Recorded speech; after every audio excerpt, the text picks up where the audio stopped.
नाज़रीन गिरामी अस्सलामु अलैकुम वरहमतुल्लाहि वबरकातुह। सीधी बात के ताज़ा तरीन प्राइम टाइम में आप लोगों का इस्तकबाल है। नाज़रीन गिरामी, मैं अंसार अज़ीज़ नदवी इस वक्त आप लोगों के सामने दिन भर से आई हुई कुछ अहम तरीन ख़बरों की तफसीलात लेकर हाजिर हूँ।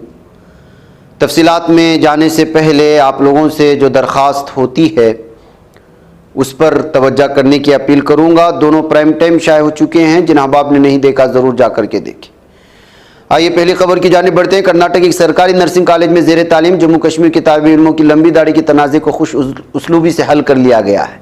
इंस्टीट्यूट के एक एहलकार ने इतवार को यह जानकारी दी। मामला उस वक्त सामने आया था जब जम्मू कश्मीर स्टूडेंट्स यूनियन ने कर्नाटक के वज़ीर आला सिद्धारामैया को हासन ज़िले के हड़े नरसीपुरा में वाक़ कॉलेज में तलबा को दरपेश अहम चैलेंजों के बारे में एक ख़त लिखा था और Hassan institute of medical science के डायरेक्टर डॉक्टर राजन्ना ने कहा कि तलबा के ज़रिए कॉलेज इंतज़ामिया की हिदायत पर अमल करने पर रजामंदी का मामला खुश उसलूबी से हल हो गया। नर्सिंग कॉलेज में तकरीबन 40 कश्मीरी तलबा हैं जिन्होंने इल्ज़ाम लगाया कि उनकी दाढ़ी के ऊपर बार बार एतराज़ किया जा रहा है।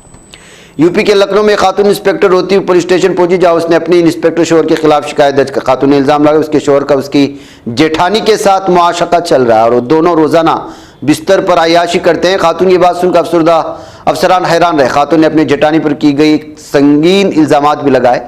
खातून दारोगा की शिकायत के बाद पुलिस अफसर ने शोहर जेठ और जेठानी के खिलाफ मुकदमा दर्ज कर मामले की जाँच शुरू कर दी। पूरा मामला मेट्रोपॉलिटन कोतवाली का बताया जा रहा है। महाराष्ट्र असम इंतखाबात की तारीख करीब आती जाए वैसे भी सियासी गलियारों में हलचल बढ़ रही है। मजलिस इत्तेहादुल मुस्लिमीन के चीफ असदुद्दीन ओवैसी ने रियासत के नायब वज़ीर आला देवेंद्र फडणवीस के वोट जिहाद यानी धर्म योद्धा के बारे में उनके रिमार्क्स पर हमला किया है। उन्होंने दावा किया कि फडणवीस के नजरियाती आबा अजदाद ने अंग्रेजों के खिलाफ लड़ने के बजाय उन्हें मोहब्बत के खतूत लिखे थे। असदुद्दीन ओवैसी ने इस तरह के तबसरों पर इलेक्शन कमीशन पर भी सवाल उठाया है। मणिपुर में सीआरपीएफ ने बड़ी कार्रवाई करते हुए जबरीबाम में 11 असलियत पसंदों को हलाक कर दिया। इस कार्रवाई में एक फौजी जवान की जख्मी होने की खबर भी सामने आई जिसे फौरी तौर पर इलाज के लिए अस्पताल मुंतकिल किया गया। सीआरपीएफ जराये के मुताबिक असलियत पसंदों ने सीआरपीएफ की टीम पर हमला कर दिया जिसके बाद ये कार्रवाई की गई है। महाराष्ट्र असेंबली इंतखाबात में महायुति की पार्टियां एक दूसरे के खिलाफ ही खड़ी दिखाई दे रहे। महायुति में शामिल एनसीपी के लीडर और मानखरद शिवाजी नगर से उम्मीदवार नवाब मलिक लगातार बीजेपी को हदफ तनकीद बना रहे हैं। उन्होंने एक ताज़ा बयान में कहा है कि बटोगे तो कटोगे जैसे बयान इंतहाई काबिल मजम्मत है। इस तरह की बयानबाजी से मुल्क को कोई फायदा नहीं हो सकता। केरला के चंडीकारा में इस्लाम के खिलाफ पर्चे तकसीम करने का मामला सामने आया। इल्जाम आयद किया जा रहा है कि अमल बीजेपी कारकुनान ने अंजाम दिया। बीजेपी कारकुनान पर इल्जाम है इन लोगों ने ईसाई घरों में इस्लाम मुखालिफ पर्चे तकसीम किए। इस पर्चे के अंदर लिखा हुआ है कि वो लोग इस्लाम के खिलाफ वोट करेंगे। पर्चे में यह भी लिखा है कि इस्लाम के बढ़ने से ईसाई मजहब को नुकसान होगा।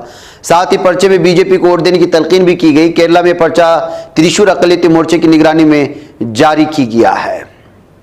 नेम प्लेट बटोगे तो कटोगे जैसे तनाज़ात के बाद अब राजधानी दिल्ली में एक नया तनाज़ा शुरू होगा। दरअसल फल और सब्जी फरोख्त करने वालों की दुकानों पर भगवा पर्चों मुहिम के तहत झंडे लगाए जा रहे हैं। मशरिक दिल्ली के मगरबी विनोदनगर से बीजेपी काउंसिलर रविंद्र नेगी ने इलाके में मुहिम चलाई। इस मुहिम के तहत सड़क के किनारे रेहड़ी और पर सब्जी फल और खाने पीने का सामान फरोख्त करने वाले दुकानदारों के मजहब की पहचान के लिए भगवा झंडे लगाए जा रहे हैं। वफ़द तरमीम 2024 के लिए तश्कील ज्वाइंट पार्लिमानी कमेटी की कारगुजारी पर एक बार फिर अपोजिशन अरकान पार्लियामेंट ने सवाल उठा दिया है। जेपीसी में शामिल अपोजिशन पार्टियों के अरकान ने कमेटी चीफ पर इल्जाम आयद करते हुए लोकसभा स्पीकर ओम बिरला को खत लिखा। इस खत में जेपीसी के अपोजिशन अरकान ने रियासती दौरों को लेकर नाराजगी का इजहार किया। उनका कहना है इनकी शिकायतों के हल की यकीन दहानी के बावजूद जेपीसी चीफ जगदम्बा पाल ने रियासतों का दौरा जारी रखा है। इसके बाद अपोजिशन अरकान ने 5 रियासतों के दौरे का बायकॉट किया।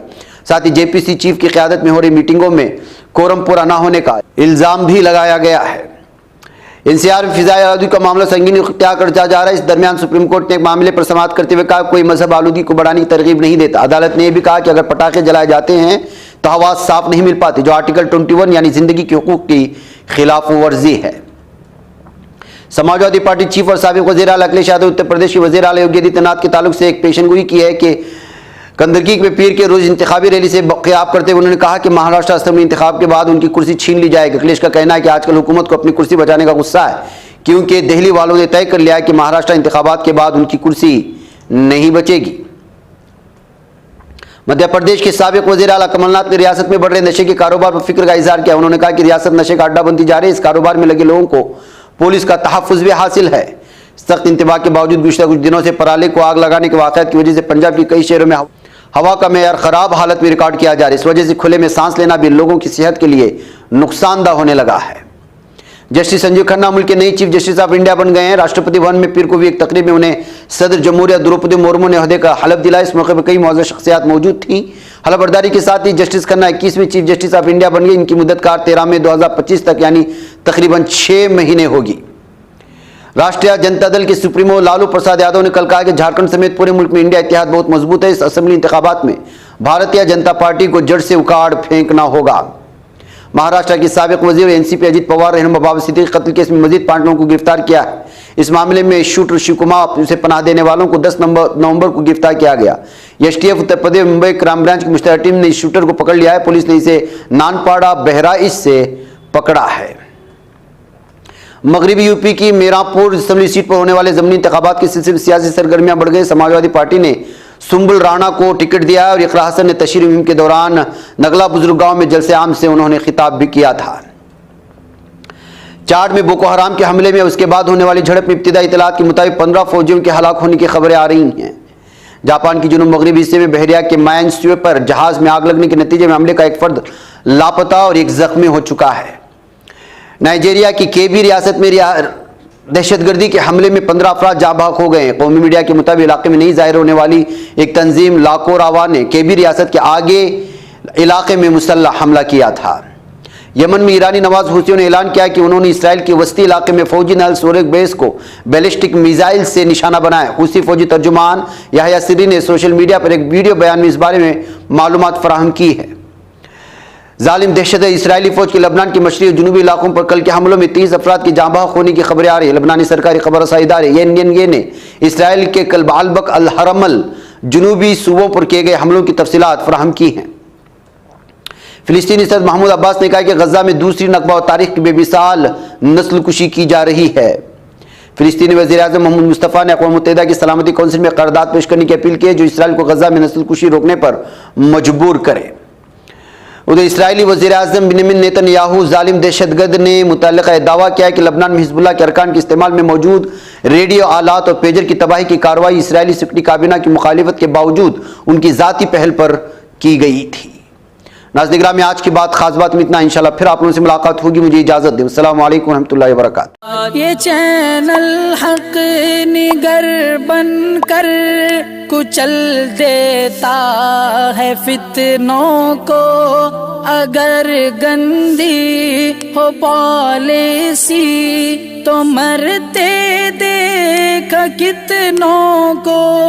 इसी बाजार में बिकते हुए देखा है सपनों को। सभी यकसां है ये पैगाम दो गैरों को अपनों को। वतन अहले वतन का है गुले बेखार सी